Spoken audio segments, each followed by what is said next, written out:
चलिए दोस्तों, आज की इस वीडियो में हम लोग क्लास 10 के मैथ के एक्सरसाइज 6.2 के क्वेश्चन को हम लोग सॉल्व करने वाले हैं। ठीक, इसके पिछले वाले वीडियो में थेल्स प्रमेय और थेल्स प्रमेय के बिलोम को समझा चुके हैं। यदि थेल्स प्रमेय और थेल्स के बिलोम आपका क्लियर नहीं है तो ये चैप्टर आपसे नहीं बनने वाला, इस चैप्टर के क्वेश्चन आपसे नहीं बनेंगे।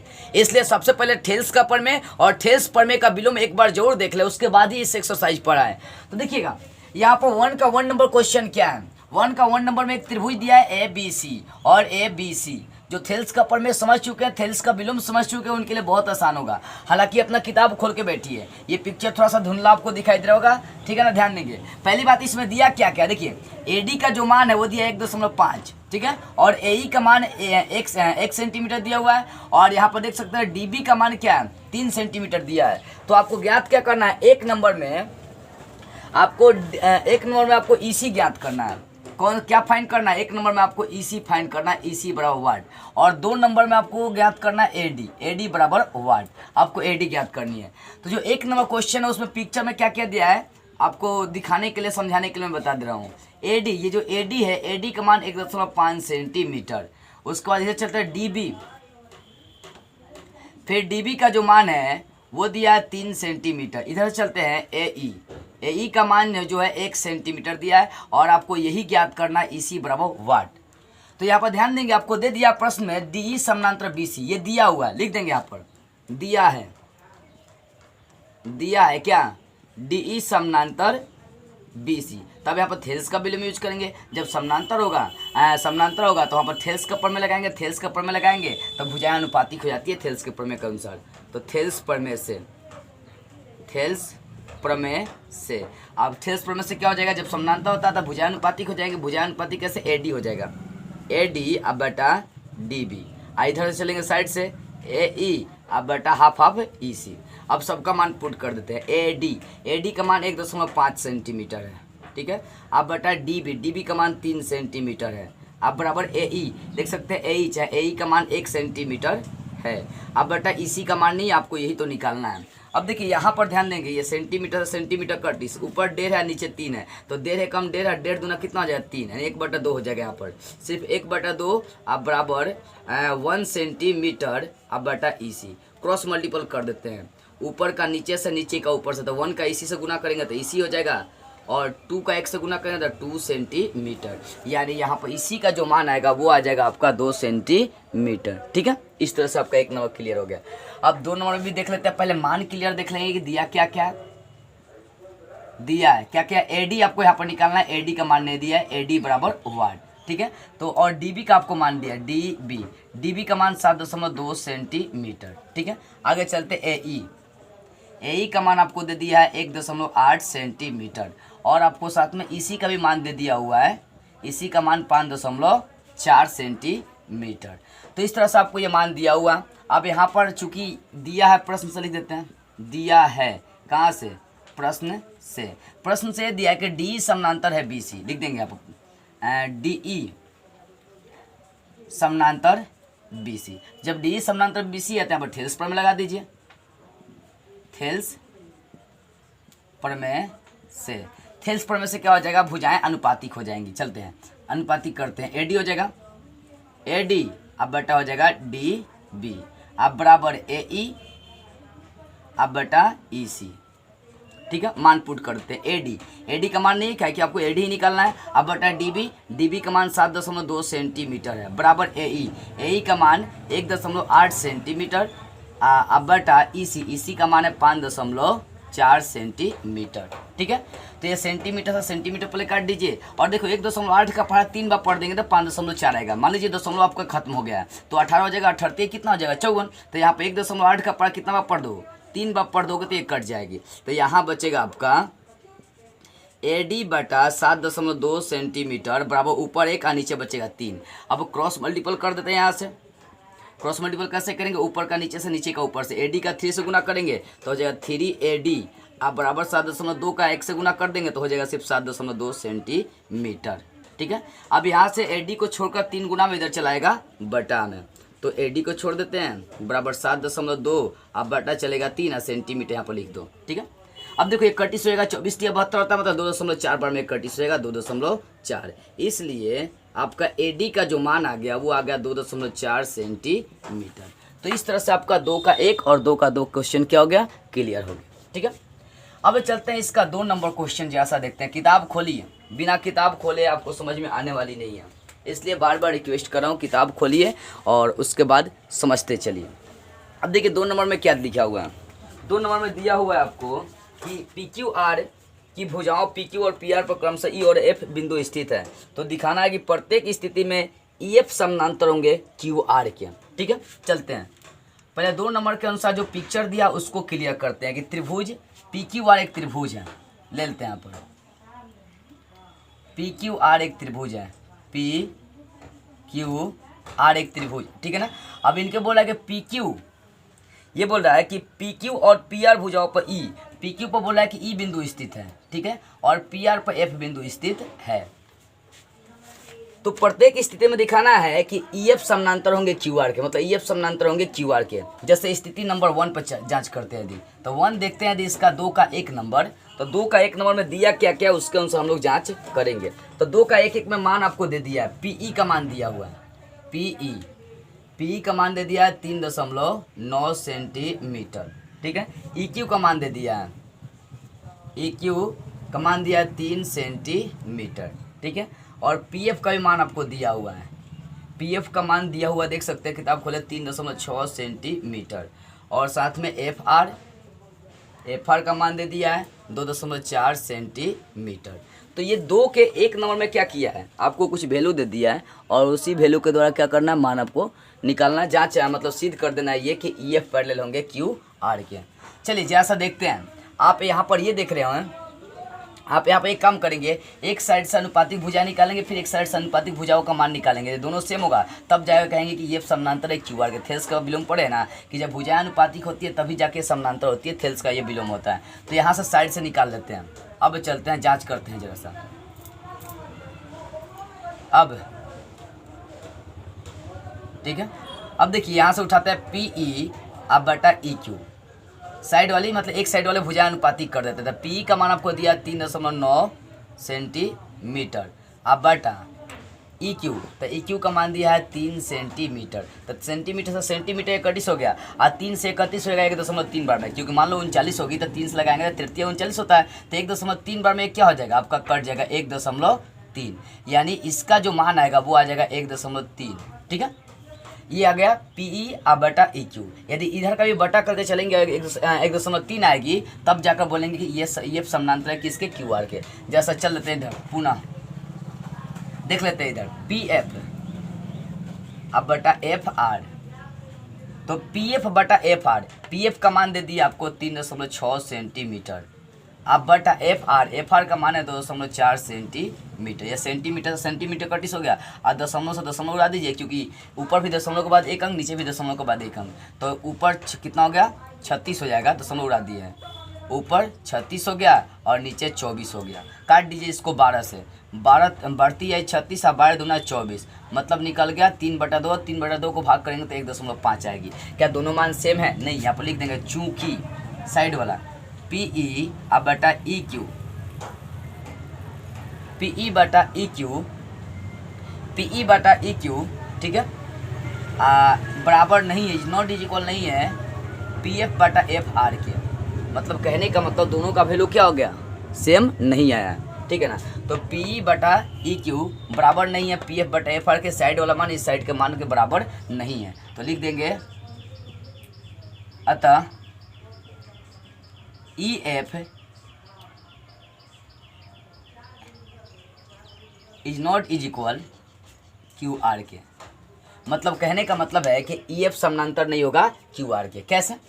कहने का मतलब है कि साइड वाले भुजाओं का अनुपात निकाला बराबर नहीं है, तो इससे साबित ये होता है कि जब तक भुजाएं उनके अनुपातिक समान नहीं होंगे तब तक ये समानांतर नहीं होंगे। तो इस तरह से आपका ये क्लियरिटी हो, मतलब कहने का मतलब EF डज नॉट पैरेलल आपका QR हो गया। ठीक है, अब चलते हैं इसका 2 नंबर देखते हैं। 2 नंबर में क्या क्या दिया, 2 का 2 नंबर में ध्यान दीजिएगा। 2 का 2 नंबर में PE का मान आपको दे दिया है, PE का मान आपको दिया है 4 सेंटीमीटर, और उसके बाद आपको QE का मान दे दिया है, QE का मान 3 सेंटीमीटर।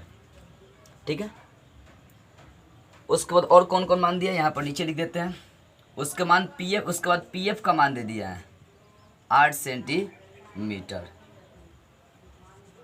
और मान आपको आर एफ का मान दे दिया हुआ है, आर एफ का मान 9 सेंटीमीटर दिया हुआ है। ठीक है, तो यहाँ से वैसे ही करेंगे, साइड वाले भुजाओं का अनुपात निकालेंगे। चलते हैं अब, तो पी ई बटा ई क्यू करेंगे, पी ई बटा ई क्यू। तो पी ई का मान आपको दे दिया है 4 सेंटीमीटर, अब बटा ई क्यू का मान 3 सेंटीमीटर है। ठीक है, ये सेंटीमीटर से सेंटीमीटर कटिस हो जाएगा, तो बच जाएगा ये 4/3। ठीक है, क्या बचेगा, बच जाएगा 4/3। नहीं, एक गलती यहाँ पर हो रही है, यहाँ जो पी ई का मान है 2 नंबर, पी ई का मान 4 है, क्यू ई का मान 4.5 है। ये क्यू ई का जो मान है ना 4.5 है, सुधार लीजिएगा। ठीक है ना, क्यू ई का मान आपको 4.5 दिया हुआ है, तो यहाँ पर वैसे ही करेंगे। पी एफ का मान आप 4 लेकर चलिए, 4 सेंटीमीटर, पी ई का मान 4 सेंटीमीटर लेकर चलिए। क्यू ई का मान जो है, मतलब ई क्यू चाहे क्यू ई बात एक ही है, उसका मान 4.5 आपका है। ठीक है, सेंटीमीटर से सेंटीमीटर कटिस 4/4.5 बचेगा। ये दशमलव उड़ा देते हैं, तो दशमलव के बदले 1 बैठेगा ऊपर, दशमलव के बाद 1 अंक, तो 1 0 बैठा देंगे, तब ये कितना हो जाएगा 40, अब बटा हो जाएगा 45। ठीक है, तब इसको काट सकते हैं 5 से, 5 8 40, 5 45, यानी आपको मान निकल जाएगा यहाँ पर 8/9। क्या निकल जाएगा मान 8/9। पी ई बटा ई क्यू का मान निकल गया 8/9। अब अगला स्टेप में मान निकाल कर देखते हैं पुनः इस साइड से, पी एफ बटा एफ क्यू, पी एफ बटा एफ आर। तो पी एफ का मान कितना दिया हो देख सकते हैं यहाँ पर, पी एफ का मान 8 सेंटीमीटर है। अब बटा एफ आर चाहे आर एफ का मान कितना 9 सेंटीमीटर है। सेंटीमीटर सेंटीमीटर कटिस, तो ये 8/9 हो गया। तो यहाँ पर देखिए, एक साइड वाले भुजा का अनुपात और इस साइड वाले भुजा का अनुपात दोनों से में, यहाँ भी 8/9, यहाँ भी 8/9 आ गया। तो यहाँ पर लिख देंगे चूंकि क्या लिखेंगे यहाँ पर, चूंकि पी ई अब बटा ई क्यू अब बराबर पी एफ बटा एफ आर, मतलब ये दोनों भुजा अनुपातिक जो है ना बराबर है। तो यहाँ पर थेल्स का विलोम लगा देंगे, लिख देंगे थेल्स के विलोम से, थेल्स के विलोम से, मतलब जो थेल्स पर में पढ़े हैं उस पर में का क्या लेकर चल रहे हैं, विलोम से। तो विलोम से क्या हो जाएगा, थेल्स पर में के विलोम से चल रहे हैं। ठीक है, थेल्स पर में के विलोम से देखिए,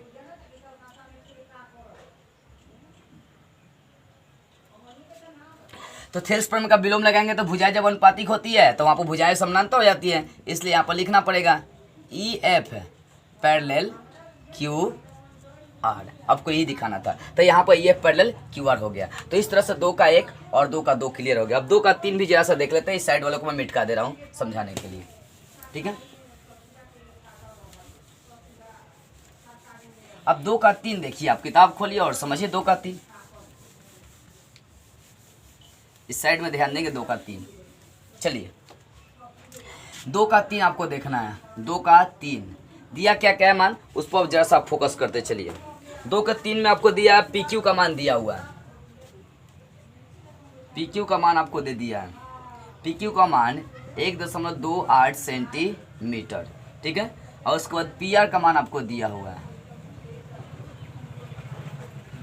पी आर का मान 2.56 आपको दे दिया सेंटीमीटर।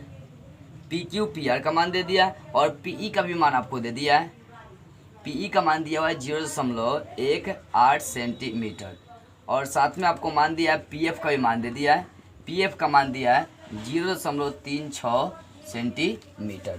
इतना मान आपको क्या किया है, दे दिया हुआ है। तो आप वही करेंगे, साइड वाले भुजाएं अनुपातिक करेंगे। चलते हैं अब वही पी ई बटा ई क्यू करेंगे। ठीक है, आधा आधा। तो पी ई बटा ई क्यू, तो पी का मान तो आपको दिया, पी का मान पुट कर देते हैं, जो कहते हो छोड़े थोड़ा सा इसको एक्सप्लेन करते हैं। पी अब बटा ई क्यू का मान आपको नहीं दिया है, बल्कि पी क्यू पूरा का मान दिया, पूरा का मान पी क्यू का मान दिया, पी आर का दिया है। तो यहाँ पर थोड़ा सा एक्स्ट्रा दिमाग लगाएंगे। देखिए कैसे, हमें ई क्यू का मान चाहिए क्योंकि हाफ बटा हाफ को आपको करना है थेल्स प्रमेय के अनुसार। तो पी का तो मान दे दिया है, लेकिन हमें ई क्यू का मान निकालने के लिए क्या करेंगे, पूरा भाग में से, पूरे वाले भाग में से इस भाग को घटा देंगे तो आपका ई क्यू बचेगा। यानी पूरा भाग क्या, पी क्यू। यहाँ पर लिख देंगे पी क्यू घटाओ, ये ऊपर घटा देंगे, पी ई घटा देंगे। ठीक है, तो P अब बटा EQ का मान होगा ये पूरा PQ में सब PE घटा दिए। अब मान पुट कर देते हैं। PE का मान दिया है, देख सकते हैं 0.18 सेंटीमीटर। अब बटा PQ का मान आपको दिया है 1.28 सेंटीमीटर। और घटाओ PE का मान देख सकते हैं 0.18 सेंटीमीटर। इसका क्रिया करिए, ठीक है। ऊपर बचा है आपका 0.18 सेंटीमीटर। अब बटा 1.28 सेंटीमीटर में से आप घटाएंगे 0.18 घटा देंगे तो आपका बचेगा 1.10 सेंटीमीटर, ठीक है। यहाँ से सेंटीमीटर काट दीजिए, इनको घटा दिए और ये दशमलव से दशमलव उड़ा देंगे, क्योंकि दशमलव के बाद भी ऊपर भी 2 अंक नीचे भी 2 अंक। अब क्या बचा यहाँ पर देख लेते हैं। ऊपर 18 बच गया और नीचे 110 बच गया। अब इसको काट दीजिए, 2 से कटेगा, काटिए, दोनों 55 दूना 110, तो ये आ गया 9/55। तो किसका माना गया PE बटा EQ का हाफ बटा हाफ। अब इधर से चलते हैं, पुनः क्या करते हैं PF अब बटा FR, साइड वाले मान को PF बटा FR। तो PF को जो कहते हो छोड़िए, यहाँ पर भी थोड़ा सा एक्सप्लेन करेंगे। FR का मान नहीं दिया है, FR का नहीं, आपको पूरा PR का मान दिया। तो एक काम करेंगे, पूरा PR में सब PF घटा देंगे तो FR निकल जाएगा। तो यहाँ पर लिख देना पड़ेगा PR घटावे PF, मतलब कहने का मतलब है पूरा PR में से PF घटा देंगे तो आपका ये FR बचेगा। अब PF का मान आपको दिया हुआ है, PF का मान देख सकते हैं 0.36 सेंटीमीटर। अब बटा PR का मान देख सकते हैं यहाँ पर दिया है 2.56 सेंटीमीटर घटाओ PF का मान देख सकते हैं ऊपर भी लिखे हैं 0.36 सेंटीमीटर।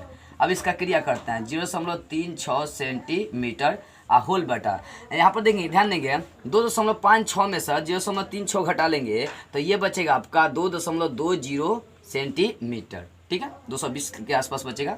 अब ये सेंटीमीटर से सेंटीमीटर कट गया। आप दशमलव से दशमलव उड़ा देंगे, क्योंकि ऊपर भी दशमलव के बाद 2 अंक, नीचे भी दशमलव के बाद 2 अंक। तो मान क्या बचिए, ऊपर बच गया 36 और नीचे बच गया 220। ये 4 से कटेगा, काट दीजिए, 4 9 36, ये भी 4 से कटेगा, 4 5 20, 2 2 0, 4 5 20, तो ये भी आ गया 9/55।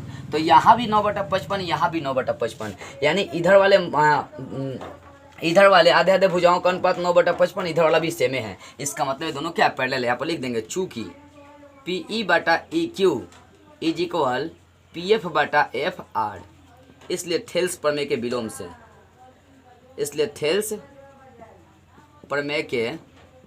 से, तो थेल्स प्रमेय के विलोम से ये क्या हो जाएंगे, जब इस साइड वाले भुजाएं अनुपातिक सेम है तो इसका मतलब ये EF पैरेलल हो जाएगा QR के। तो लिख देंगे इसलिए EF है आप पैरेलल किसका हो गया, QR के। तो इस तरह से आपका 2 नंबर क्वेश्चन तक क्लियर हो गया। अब चलते हैं अगले क्वेश्चन की ओर। देखिए 3 नंबर में क्या दिया, ये पिक्चर दिया हुआ है, पिक्चर को ध्यान से देखिए। 3 नंबर में आपको पिक्चर दिया हुआ है और इस पिक्चर में बोल रहा है कि LM पैरेलल है, LM पैरेलल है BC के और LN पैरेलल है CD के।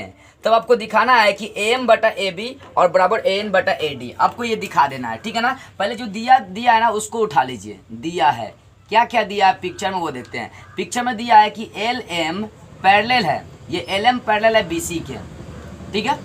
और साथ में क्या क्या दिया, और तथा आपको दिया है कि LN पैरेलल है किसके, CD के, चाहे DC के, ठीक है। ये आपको मान दिया हुआ 2 चीज़ें कि जो LN है ये पैरेलल है BC के और LN जो पैरेलल है वो है CD के, ठीक है। ये मान आपको दिया है। तो सिद्ध क्या करना है वहाँ पर आते हैं, जो मेन पॉइंट है, सिद्ध करना है। आपको सिद्ध क्या करना है, तो आपको सिद्ध ये करना है कि AM बटा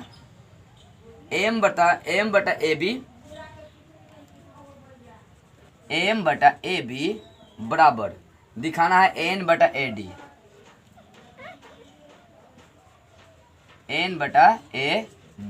ये आपको मान क्या करना है, साबित करना है। जरा सा चलते हैं सिद्ध करने की ओर, प्रमाण की ओर चलते हैं। प्रमाण का मतलब होता है उत्पत्ति, जो आपको लाना है, ठीक है, आपको लाना यही है, सिद्ध यही करना है। तो एक काम करते हैं, सबसे पहले यहाँ पर चलते हैं त्रिभुज ABC में, प्रमाण में त्रिभुज ABC में एक चीज़ आपको देखने को मिल रहा है त्रिभुज ABC में कि LM पैरेलल है BC के, ठीक है ना। क्या है, LM पैरेलल है BC के, देखने को मिल रहा है ना। ABC में आपको मिल रहा है कि जो LM है ये पैरेलल है किसके, BC के। जब ये पैरेलल है, समानांतर है, तो यहाँ पर थेल्स का विलोम लगा, थेल्स प्रमेय लगा देंगे, थेल्स प्रमेय से। तो थेल्स प्रमेय से भुजाएं क्या होती है, जब समानांतर होती है तो भुजाएं अनुपातिक हो जाती है, तो इधर से इधर और इधर से इधर चल देंगे। तो यहाँ पर लिख देंगे इसलिए आधा बटा आधा करिए ए एम, अब बटा हो जाएगा एम बी, अब बराबर इधर से चलेंगे तो हो जाएगा ए एल, अब बटा हो जाएगा एल सी। इसको समीकरण 1 लेकर चलेंगे। तो ऊपर का त्रिभुज उठा लिया, अब नीचे का भी त्रिभुज उठाकर चलिए, क्योंकि एक और समानांतर दिया है, एल समानांतर आपको सी डी दिया प्रश्न से। तो लिख देते हैं यहाँ पर पुनः त्रिभुज किसमें, ए सी डी में, पुनः त्रिभुज ए सी डी में। तो इस त्रिभुज में क्या दिया है, इस त्रिभुज में दिया है कि एल एन पैरेलल है किसके, सी डी के, मतलब ये एल एन समानांतर है किसके, सी डी के। तो यहाँ भी थेल्स का प्रमेय लगाइए, थेल्स प्रमेय से। तो थेल्स प्रमेय से यहाँ भी भुजा अनुपातिक होंगे, वही एन, क्योंकि ये जो समानांतर भुजाएं हैं, ये जो एल एन है इस समानांतर इसके है, तो इधर जो भी भुजा अनुपातिक बढ़ती है सब अनुपातिक हो जाएगा। तो इधर से चल देते हैं, इसलिए ए एन अब बटा हो जाएगा एन डी, अब बराबर इधर से चलते हैं ए एल, अब बटा हो जाएगा एल सी। इसको समीकरण 2 लेकर चलते हैं। अब देखो समीकरण 1 और 2 से चलते हैं, समीकरण 1 तथा समीकरण 2 से। समीकरण 1 और 2 से आपको देखने को क्या मिल रहा है, समीकरण 1 2 से देखने को मिलेगा इसका आरचेस सेम है। देखिए एल बटा एल सी, यहाँ भी एल बटा एल सी, तो इसका आरचेस साइड सेम है, तो एलचेस साइड भी क्या हो जाएंगे, सेम हो जाएंगे। तो इसलिए यहाँ पर लिखना पड़ेगा आपको कि ए एम अब बटा एम बी बराबर ए एल, एल नहीं ये तो सेम है, यहाँ एलचेस इसका लिखेंगे, एलचेस इसका है ए एन बटा एन डी। ये मान आपको क्या किया आ गया, कैसे, तो समीकरण 1 और 2 का आरचेस साइड सेम है, तो एलचेस साइड भी क्या हो जाएगा आपका, एलचेस साइड भी क्या होगा, सेम हो जाएगा। ठीक है, अब इतना होने के बाद क्या करेंगे, क्योंकि आपको ये तो नहीं लेना है, आपको दिखाना है एम बटा ए बी दिखाना है, एम अब बटा आपको ए बी दिखाना है। ठीक है, ए बी इसको कैसे लाएंगे, एक काम कर देते हैं, एम बटा आपको ए बी दिखाना है, तो इसको उलट देते हैं, ए एम बटा ए बी, तो ए एम आप प्लस एम बी दोनों को जोड़ेंगे तो हमारा क्या बन जाएगा, ए बी बन जाएगा, और एम बी। तो चलिए एक काम करते हैं, इन दोनों में 1 जोड़ देते हैं, कितना जोड़ देते हैं, 1 जोड़ देते हैं, 1 जोड़कर देखते हैं क्या हो रहा है। ए एम बटा एम बी आप प्लस 1, इधर भी जोड़ेंगे एन बटा एन डी तो आपको चाहिए नहीं, इस मान को ही उलट देते हैं। ठीक है, एक काम करते हैं, इस मान को पहले उलट दीजिए, उलटने का मतलब दोनों ओर व्युत्क्रम कर रहे हैं, इधर का भी उधर का भी उलट देते हैं, एम बी अब बटा हो जाएगा ए एम बराबर, यहाँ भी वैसे ही करेंगे, एन डी ऊपर चल जाएगा, एन डी अब बटा हो जाएगा ए एन, मतलब नीचे वाला ऊपर और ऊपर वाला कहाँ लेकर चले आए, नीचे लेकर चले आए, दोनों ओर क्या कर दिए, व्युत्क्रम कर दिए। अब व्युत्क्रम करने के बाद आपको क्या करना पड़ेगा, यहाँ पर ध्यान देंगे, अब दोनों ओर क्या जोड़ेंगे, 1 जोड़ देंगे, जोड़िए दोनों ओर 1 जोड़ते हैं, एम बी अब बटा ए एम प्लस 1 इधर भी कर देते हैं, इधर भी वही करेंगे, एन डी अब बटा ए एन अब प्लस 1, दोनों प्लस 1 जोड़ने से कोई प्रभाव नहीं पड़ेगा, या प्लस 1 से प्लस 1 आपका क्या हो जाएगा, कटीस हो जाएगा। ठीक है, अब साइड में इधर देखिए, साइड में ध्यान दीजिएगा, देखिए तो यहाँ पर 1 जोड़ देंगे तो भिन्न का जो आती है ना बनाएगा, एम इधर चलाएगा, तो ये हो जाएगा एम बी अब प्लस ए एम अब बटा हो जाएगा आपका ए एम। ठीक है, एम को इधर ला दिए, इधर भी सेम वैसे ही चलेगा, एन डी एन को इधर ला देंगे तो हो जाएगा एन डी अब प्लस ए एन, इसका होल बटा में आपका ये लसा हो जाएगा ए एन।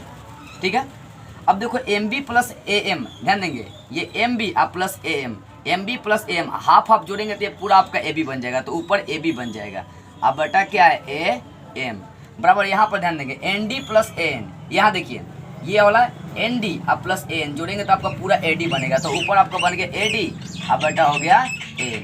तो आपको दिखाना है एम ऊपर ले जाना, तो इसको उलट दीजिए फिर एक बार, एम चला जाएगा ऊपर, तो एम अब बटा हो जाएगा ए बी अब बराबर हो जाएगा एन, यहाँ से भी ऊपर चल जाएगा तो एन बटा हो जाएगा ए डी। आपको यही प्रूव करना था, यही साबित करना था। तो इस तरह से आपका 3 नंबर क्लियर हो गया। देखिए 4 नंबर क्वेश्चन का चित्र क्या है, 4 नंबर क्वेश्चन का चित्र आपको बुक में दिया हुआ देख सकते हैं। 4 नंबर में आपको चित्र ऐसे दिया है, एबीसी एक त्रिभुज है जिसमें बोल दिया है कि जो डीएफ है, ये डीएफ पैरेलल है एई के, और यहाँ पर जो डी ऐसे लाइन जो खींचा गया ये डी पैरेलल है एसी के। तो दिया क्या क्या है, दिया है कि डी ये वाला डी पैरेलल है एसी के, और साथ में ये जो डीएफ है, डीएफ पैरेलल है मतलब समानांतर है किसके, एई के। ये 2 चीज़ें दिया हुआ है, तो आपको सिद्ध ये वाला भाग करना है, बीएफ बटा एफ ई बराबर बीई बटा ईसी, आपको ये सिद्ध करना है। तो प्रमाण की ओर चलते हैं जरा सा। तो पैरेलल जो जो दिया है उस त्रिभुज में हम लोग चलेंगे। DE पैरेलल AC, DE आप पैरेलल किस में, AC में है, DE पैरेलल आपका AC है। तो एक काम करते हैं, पूरा त्रिभुज उठा के चलते हैं, त्रिभुज ABC में, त्रिभुज ABC में। इसमें क्या आपको है कि DE पैरेलल है किसके, AC के। तो यहाँ पर थेल्स प्रमेय लगाइए, थेल्स प्रमेय से। तो ध्यान देंगे आपका जो ये DE है, D और E, यही DE जो है ना बिंदु मिलकर एक रेखा बन रही है और यही समानांतर है किसके, AC के। तो थेल्स प्रमेय में जो बिंदु है वहां से भुजा अनुपातिक होंगी। इधर से यदि चलते हैं तो इधर हो जाएगा BD, अब बटा हो जाएगा DA, और यदि इधर चलते हैं तो मुझे F से कोई मतलब नहीं, E से मतलब है, तो हो जाएगा BE बटा हो जाएगा EC। क्या हो जाएगा, B बटा EC। इसको समीकरण 1 लेकर चलते हैं, थेल्स प्रमेय से हो गया। ठीक है, अब एक और समानांतर दिया DF समानांतर, DF समानांतर AE। तो यहाँ से त्रिभुज BDBAE में चलेंगे। पुनः चलते हैं, पुनः त्रिभुज BAE में, इसी में आपको वो दिया है DF पैरेलल AE। देखो कहने का मतलब कौन सा त्रिभुज में चल रहे हैं, ये जो पैरेलल दिया उसी का यूज कर रहे हैं। पैरेलल था आपका DF पैरेलल AE था, तो AE तक त्रिभुज हम बना लेंगे। तो त्रिभुज हो जाएगा BAE, इस त्रिभुज में चल दिया, इसमें आपको DF पैरेलल दिया है AE के। तो यहाँ पर थेल्स प्रमेय यहाँ भी लगा दीजिए, थेल्स प्रमेय से। तो थेल्स प्रमेय क्या कहता है, आपका DF बिंदु डिवाइड कर रहा है ना, DF डिवाइड कर रहा है, ठीक है ना, D और F वाला बिंदु लेकर चलेंगे।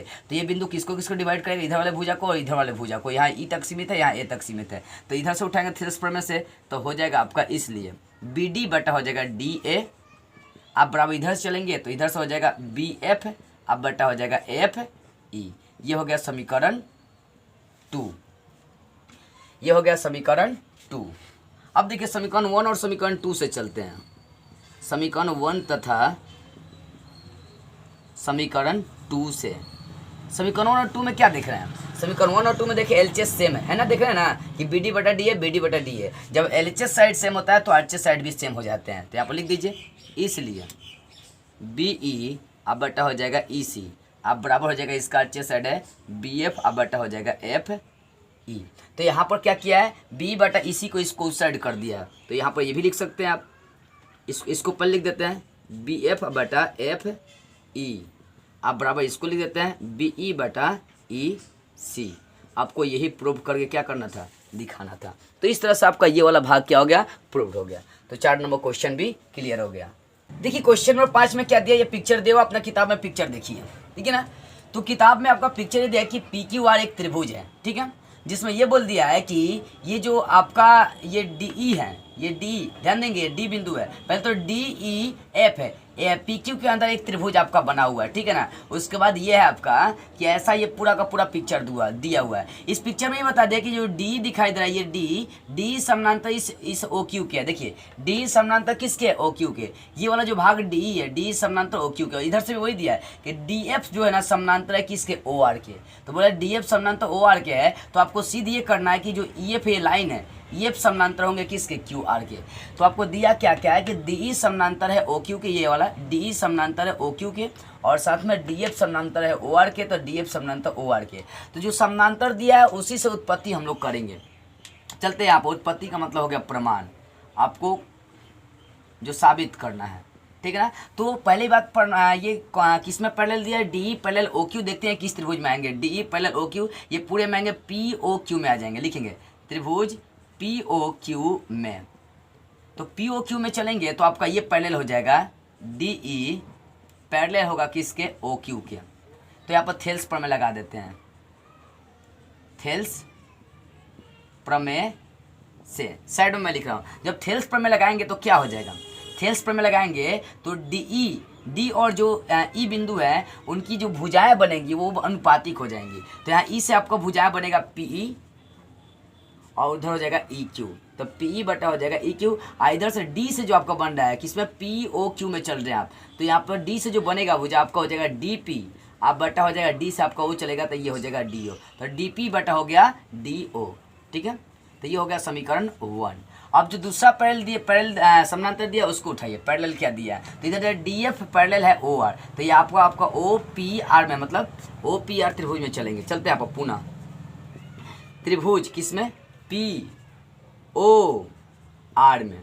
तो कौन सा त्रिभुज पी ओ आर में आपको दिया है कि जो डी एफ है ना पैरेलल है ओ आर के, ठीक है ना, डी एफ पैरेलल किसके है, ओ आर के है। तो यहाँ पर थेल्स प्रमेय लगा दीजिए, थेल्स प्रमेय से। तो थेल्स प्रमेय से क्या हो जाएगा, थेल्स प्रमेय से आपको देखने को ये मिलेगा कि डी एफ पैरेलल है ओ आर के, तो डी और एफ से जो बिंदु है वो भुजा अनुपातिक हो जाएगा। डी से बढ़ने वाला बिंदु ये है और एफ से बढ़ने वाला ये है, तो इधर से उठाते हैं पी एफ अब बटा हो जाएगा एफ आर, ठीक है, पी एफ बटा एफ आर। इधर से चलते हैं डी पी अब बटा हो जाएगा डी से ओ तक जाएंगे डी ओ, इसको लेकर चलेंगे समीकरण 2। अब समीकरण 1 और समीकरण 2 में देखते हैं। समीकरण 1 तथा समीकरण 2 से, तो समीकरण 1 और 2 से क्या देखने को मिल रही है कि समीकरण 1 और 2 में देखेंगे तो इसका एलएचएस साइड सेम है, डीपी बटा डी और डीपी बटा डी ओ, तो एलएचएस सेम कर देंगे। तो यहाँ पर लिख देंगे इसलिए पीई बटा ई क्यू आप बराबर लिखेंगे यहाँ पर डीपी बटा नहीं, ये तो एलएचएस से सेम है तो एलएचएस लिखना आपको, तो यहाँ पर लिखेंगे पी एफ अब बटा हो जाएगा एफ आर। तो ये आपको मिल गया समीकरण 1 और समीकरण 2 से। हालांकि आपको ये सिद्ध नहीं करना, आपको सिद्ध करना है कि ई एफ पैरेलल होगा, ये वाला ई एफ पैरेलल होगा क्यू आर के।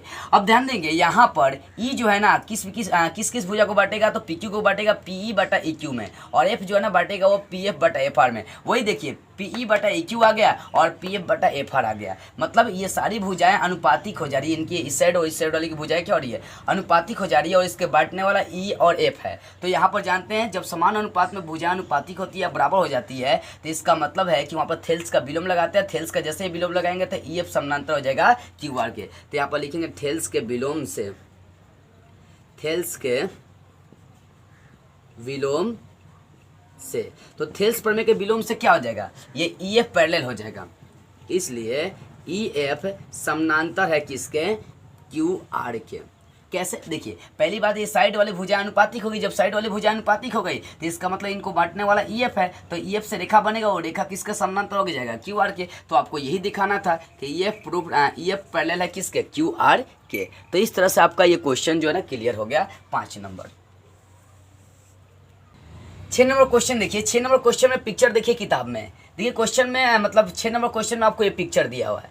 इसमें क्या है, पी क्यू आर एक त्रिभुज है, उसमें ये आपको क्या कौन कौन सा पैरेलल दिया है, तो पैरेलल ये दिया है कि जो ए बी वाला भाग है ये ए बी समानांतर है पी क्यू के, और साथ में इधर जो ए सी वाला भाग है वो समानांतर है पी आर के। तो आपको दिखाना है कि जो पी सी है ये बी सी ये जो बी सी है ये बी सी समानांतर हो जाएंगे क्यू आर के, आपको यही दिखाना है। तो चलते हैं जरा सा उत्पत्ति की ओर, प्रमाण की ओर, जो साबित करना उधर चलते हैं प्रमाण। तो इधर से सबसे पहले जो पैरेलल दिया उसकी बात करते हैं, A B parallel P Q, तो ये A B parallel P Q. इस त्रिभुज की बात करते हैं ओ पी क्यू में, ठीक है ना, त्रिभुज ओ पी क्यू में चलते हैं। ये साइड वाला त्रिभुज ये जो बन रहा है ओ पी क्यू में, इसमें क्या मिला आपको, मिला ये है कि ए बी पैरेलल है किसके, पी क्यू के, ए बी पैरेलल है किसके, पी क्यू के। जब ये समानांतर रहते हैं, आप थेल्स का प्रमेय लगा देते हैं, थेल्स प्रमेय से। तो थेल्स प्रमेय से जब समानांतर है तो समानांतर बढ़ने वाला यहाँ पर बिंदु जो है ना ये ए और बी ये अनुपातिक हो जाएंगी। यहाँ से चल लेंगे बिंदु उठा लेंगे ओ ए अब बटा उठा लेंगे, इसलिए लिखेंगे ओ ए अब बटा ए पी चलेगा, ओ ए बटा ए पी। इधर से चलेंगे तो हो जाएगा ओ बी अब बटा हो जाएगा बी क्यू। ये भुजाएं आपको हो जाएंगी क्योंकि ये समानांतर है। तो यहाँ पर बिंदु ए क्या करेगा, डिवाइड करेगा, यहाँ पर बिंदु बी क्या करेगा, डिवाइड करेगा। थेल्स प्रमेय आप पढ़े हैं, इसको समीकरण 1 लेकर चलेंगे। पुनः चलते हैं, पुनः आप चलते हैं इधर से, क्योंकि इधर दिया ए सी पैरेलल आपको पी आर दिया, ए सी पैरेलल पी आर, तो इस त्रिभुज चलेंगे ओ पी आर में। पुनः त्रिभुज ओ पी आर में, पुनः त्रिभुज ओ पी आर में चलेंगे, ओ पी आर में चलेंगे तो यहाँ पर आपको मिला है ए सी पैरेलल पी आर, इन्हें मिला ये ए सी पैरेलल है किसके, पी आर के। तो यहाँ से यहाँ भी थेल्स का प्रमेय लगाते हैं, थेल्स प्रमेय से। तो थेल्स प्रमेय से क्या हो जाएगा, यहाँ भी भुजा अनुपातिक हो जाएंगी तो हो जाएगा ओ ए, इसलिए ओ ए अब बटा हो जाएगा ए पी। ध्यान देंगे यहाँ से ओ ए अब बटा ओ पी हो जाएगा, ए पी हो जाएगा। इधर चलेंगे तो ओ ए अब बटा हो जाएगा सी आर, ओ ए नहीं ओ सी अब बटा सी आर, ये ना होगा ओ सी बटा सी आर। इसको समीकरण 2 लेकर चलते हैं। अब समीकरण 1 और समीकरण 2 पर जरा गौर करिए तो इसका एलएचएस साइड सेम है। समीकरण 1 तथा समीकरण 2 से। तो समीकरण 1 और 2 पर गौर करने के बाद आपको क्या दिखाई दे रहा है कि इनका LHS साइड सेम है, देख सकते हैं OA/AP OA/AP, तो RHS साइड भी सेम हो जाएगा, इसलिए लिख सकते हैं OB अब बटा BQ, इसका RHS है OC/CR। अब इस पर जरा सा गौर करेंगे, मान कहाँ से आया OB/BQ, यहाँ पर ध्यान देते हैं, ये OB अब बटा BQ और OC अब बटा BR CR। तो यहाँ पर कहने का मतलब B जो है ना इस OQ भुजा को बांट दे रहा है और C जो है ना इस भुजा को बांट दे रहा है, तो इसका मतलब थेल्स का विलोम लगाएंगे तो आपका ये BC पैरेलल हो जाएगा किसके, BC पैरेलल हो जाएगा आपका QR के। थेल्स का विलोम पड़े है ना, तो लगा देते हैं यहाँ पर थेल्स विलोम से, थेल्स के विलोम से, थेल्स के विलोम से क्या हो जाएगा, क्योंकि ये जो B और C है देख सकते हैं OQR त्रिभुज को क्या करिए आधा आधा में बांट दे रहा है इनकी भुजाओं को, इसका मतलब क्या हो जाएगा, इसलिए यहाँ पर लिख देना पड़ेगा BC जो है ना पैरेलल है किसके, QR के, ये आपका क्या हो गया, प्रूव्ड हो गया। तो इस तरह से देखी जाए तो आपका साबित हो गया BC पैरेलल हो गया QR के। तो क्वेश्चन नंबर 6 भी क्या हो गया, क्लियर हो गया। तो बस आज के इस वीडियो में इतना ही, अगले वीडियो में अगले क्वेश्चन के साथ हम लोग फिर मिलेंगे।